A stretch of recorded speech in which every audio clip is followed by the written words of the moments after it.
الحمد لله الذي خلق الإنسان وعلمه البيان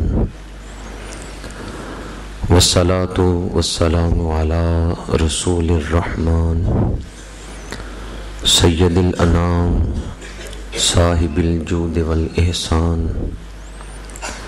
سيدنا ومولانا محمد المبعوث بخير الملل والأديان وعلى آله وأصحابه بدور الإيمان أما بعد فأعوذ بالله من الشيطان الرجيم بسم الله الرحمن الرحيم والعصر إن الإنسان لفي خسر إلا الذين آمنوا وعملوا الصالحات وتواصوا بالحق وتواصوا بالصبر صدق الله مولانا العظيم رب اشرح لي صدري ويسر لي أمري واحلل عقدة من لساني يفقهوا قولي إن الله وملائكته يصلون على النبي يا أيها الذين آمنوا صلوا عليه وسلموا تسليما الصلاة والسلام عليك يا رسول الله وعلى آلك وأصحابك يا حبيب الله الصلاة والسلام عليك يا خطيب الأنبياء والمرسلين وعلى آلك وأصحابك يا رحمة للعالمين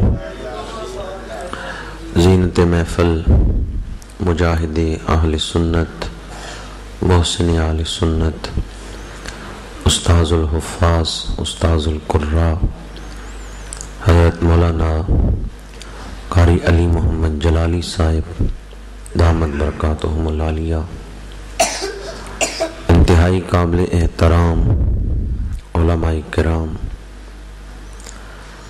اور عاشق رسالت مآب محترم الحاج محمد اقبال گمبل صاحب، دیگر مہمانان ذی وقار، برادران اسلام، حاضرین و سامعین،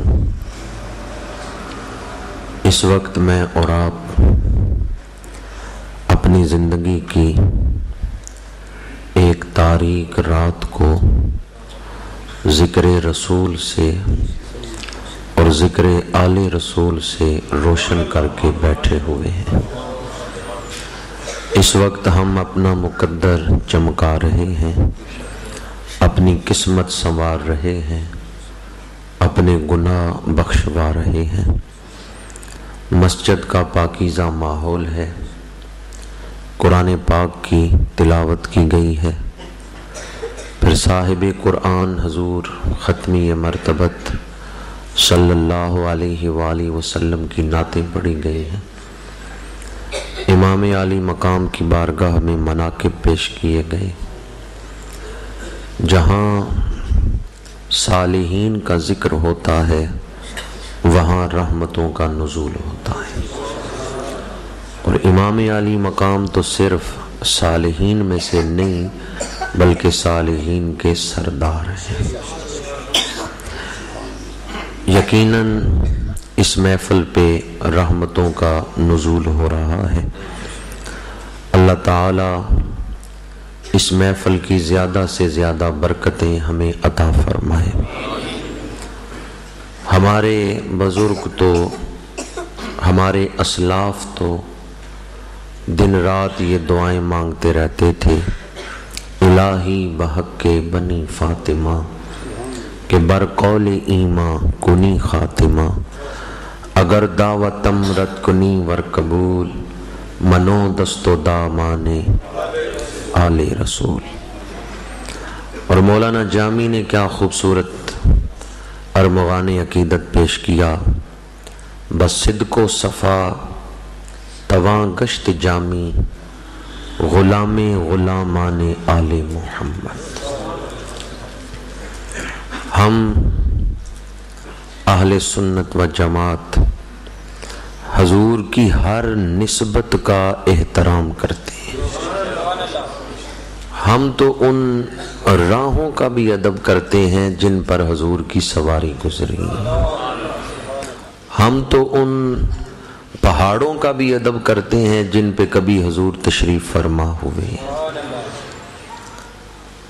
امام عالی مقام تو حضور علیہ الصلاۃ والسلام کے خون مبارک سے نسبت رکھتے ہیں. ہم تو ان نالین کا ادب کرتے ہیں جو حضور کے قدموں میں آئے ہیں. آپ کا کیا خیال ہے کہ جو نالین کا ادب کرتے ہیں وہ کاندھوں پہ بیٹھنے والے حسین سے کتنا پیار کرتے ہیں؟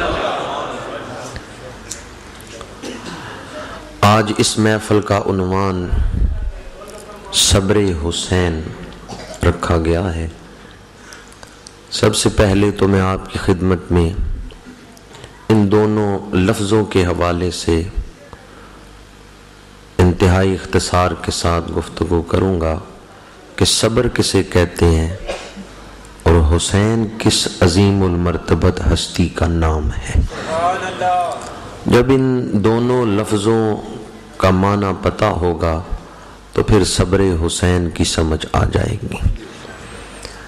اس مضمون کو بیان کرنے کے لیے میں نے قرآن مجید کی چھوٹی سورتوں میں سے ایک سورہ مبارکہ تلاوت کرنے کا شرف حاصل کی ہے، سورہ والعصر. اگرچہ اس سورت کے الفاظ تھوڑے ہیں لیکن اس کے اندر معانی کا سمندر پایا جاتا ہے. امام شافعی رحمۃ اللہ تعالی علیہ نے تو یہاں تک فرمایا ہے کہ باقی 113 سورتوں کے مضامین کا خلاصہ اس سورہ والعصر کے اندر موجود ہے. پورے قرآن کا نچوڑ اس ایک سورت کے اندر موجود ہے. جس طرح بیج کے اندر سارا درخت موجود ہوتا ہے، حالانکہ بیج چھوٹا ہے اور درخت بڑا ہے، لیکن جس طرح بیج کے اندر سارا درخت موجود ہوتا ہے اسی طرح سورہ والعصر کے اندر پورا قرآن پاک موجود ہے. یہی وجہ ہے کہ صحابہ کرام اس سورت سے بڑی محبت کرتے تھے. جب بھی صحابہ کی کوئی محفل ختم ہوتی اور وہ الوداع ہونے لگتے، ایک دوسرے سے الوداعی مصافحہ کرتے، تو جدا ہوتے ہوئے وہ ایک دوسرے کا ہاتھ پکڑ کے سورہ والعصر سنایا کرتے تھے، کیونکہ اس سورت میں فکر آخرت بھی دلائی گئی ہے. اس سورت میں جو 4 صفات بیان کی گئی ہیں، اگر آدمی انہیں اپنا لے تو دنیا میں بھی کامیاب ہے اور آخرت میں بھی کامیاب ہے. یہ سورت قسم اور جواب قسم پر مشتمل ہے. ابتدا میں اللہ تعالیٰ نے ایک قسم اٹھائی ہے اور پھر آگے اس قسم کو بیان کر کے مقصود کلام اور منشأ کلام جو ہے اسے ذکر کیا ہے. قرآن پاک کی آخری قسم زمانے کی قسم ہے. اس کے بعد جو صورتیں ہیں ان میں قسم کوئی نہیں. اس سے پہلی صورتوں میں قسمیں ہیں، لیکن قرآن پاک کی آخری قسم جو ہے وہ ہے والعصر. قسم ہے تیزی سے گزرنے والے زمانے کی. ان الانسان لفی خسر، بے شک انسان بہت بڑے نقصان میں ہے. الا الذین آمنوا، مگر وہ لوگ نقصان سے بچ گئے، آمنوا جو ایمان لائے، وعملوا الصالحات اور انہوں نے نیک اعمال کیے، وتواصوا بالحق اور ایک دوسرے کو حق کی وصیت کرتے رہے، وتواصوا بالصبر اور ایک دوسرے کو صبر کی وصیت کرتے رہے. اللہ تعالیٰ نے سورت میں یہ حقیقت بیان فرمائی ہے کہ یوں تو انسان وقت کا سرمایہ خرچ کر کے نقصان ہی نقصان اٹھا رہا ہے، لیکن وہ لوگ نقصان سے بچ گئے جن میں یہ 4 صفتیں پائی جاتی ہیں، عقیدہ بھی ٹھیک، عمل بھی ٹھیک، اور دوسروں کی خیر خواہی کا جذبہ ہے کہ ایک دوسرے کو حق بات کی وصیت کرتے ہیں اور ایک دوسرے کو صبر کی وصیت کرتے ہیں۔ یہ 4 چیزیں جن میں پائی جائیں وہ کامیاب ہیں، وہ نقصان میں، کیا خیال ہے آپ کا؟ وہ نقصان میں۔ ہمارے ہاں مادی نقطہ نظر سے، ہمارے ہاں دنیاوی نقطہ نظر سے اسے کامیاب سمجھا جاتا ہے جس کے پاس دولت زیادہ ہے، زمین زیادہ ہے، جاہ و حشمت ہے، اختیارات ہیں، ہم کہتے ہیں وہ کامیاب ہیں۔ پر یہ سوچ قرآن نے نہیں عطا کی۔ قرآن تو یہ سوچ عطا کرتا ہے کہ جس میں یہ 4 صفتیں پائی جاتی ہیں وہ کامیاب ہے، وہ نقصان سے بچا ہوا ہے، ایمان، عمل صالح، حق بات کی وصیت اور صبر کی وصیت۔ اس پر اللہ تعالیٰ نے قرآن مجید کے یہ سورہ مبارکہ کے آغاز میں جو زمانے کی قسم اٹھائی ہے وہ اللہ نے ایک دلیل دی ہے اور آگے دعویٰ ہے۔ عام طور پہ یہ ہوتا ہے دعویٰ پہلے اور دلیل بعد میں، پر اللہ نے پہلے دلیل دے دی ہے والعصر، اور پھر آگے دعویٰ کیا ہے۔ یہ دلیل کس طرح ہے والعصر؟ کوئی زمانہ بھی اٹھا کے دیکھ لیں، کامیاب وہی نظر آئیں گے جن میں یہ 4 صفتیں ہیں۔ نمرود کامیاب تھا یا حضرت ابراہیم؟ بڑے تھوڑے ووٹ آئے ہیں حضرت ابراہیم کے حق میں۔ کون کامیاب ہے، نمرود یا حضرت ابراہیم؟ دولت نمرود کے پاس، بادشاہت نمرود کے پاس، فوج لشکر نمرود کے پاس، لیکن یہ سب کچھ رکھنے کے باوجود نمرود ناکام کیوں ہے؟ اس لیے کہ اس کے پاس ایمان کی دولت نہیں ہے، اس کے پاس نیک اعمال کی دولت نہیں ہے۔ ایمان، اعمال صالحہ، تواسی بالحق اور تواسی بالصبر، یہ خزانے ہیں تو حضرت ابراہیم کے پاس ہے۔ تو پھر کامیاب کون ہے؟ زمانہ کوئی بھی ہو، ہر دور میں وہی لوگ کامیاب نظر آئیں گے جن میں یہ 4 صفتیں پائی جاتی۔ فرعون کامیاب یا حضرت موسیٰ علیہ السلام؟ ابو جہل کامیاب یا سیدنا ابو بکر صدیق؟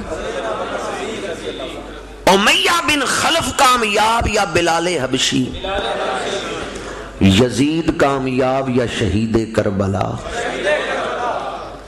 اس لیے اللہ نے شروع میں والعصر کی قسم اٹھائی، زمانے کی قسم اٹھائی، اور آگے حقیقت بیان فرمائی کہ زمانہ کوئی بھی ہو، تم تاریخ پڑھ کے دیکھ لو، ہر دور میں وہی کامیاب نظر آئیں گے جن میں یہ 4 صفتیں پائی جاتی۔ وقتی طور پہ تو نمرود کامیاب نظر آتا ہے، لیکن حقیقت میں حضرت ابراہیم کامیاب۔ آج نمرود کا نام لیا جاتا ہے تو دل میں نفرت پیدا ہوتی ہے، فرعون کا نام آتا ہے تو دل میں نفرت پیدا ہوتی ہے، ابو جہل کا نام آتا ہے تو دل میں نفرت پیدا ہوتی ہے، اور حضرت ابراہیم کا نام آتا ہے تو نگاہیں ادب سے جھک جاتی ہیں، حضرت موسیٰ کا نام آتا ہے تو نگاہیں ادب سے جھک جاتی ہیں۔ آج کوئی اپنے بیٹے کا نام یزید رکھنے کو تیار نہیں، پر کتنے ہیں جنہوں نے اپنے بیٹوں کے نام رکھے ہیں غلام حسین؟ تو کامیاب پھر کون ہے؟ اللہ تعالیٰ نے اس لیے زمانے کی قسم اٹھائی، زمانہ کوئی بھی ہو، کامیاب وہ ہیں جن میں سورہ والعصر کی یہ بیان کردہ 4 صفات پائی جاتی ہیں۔ پہلی صفت ایمان، دوسری صفت نیک اعمال، تیسری صفت ایک دوسرے کو حق کی وصیت کرنا، اور چوتھی صبر۔ ان میں جو ترتیب ہے وہ بھی بڑی قابل غور ہے۔ عقیدہ بنیاد ہے، عمل اس کے بعد ہے، عقیدہ پہلے۔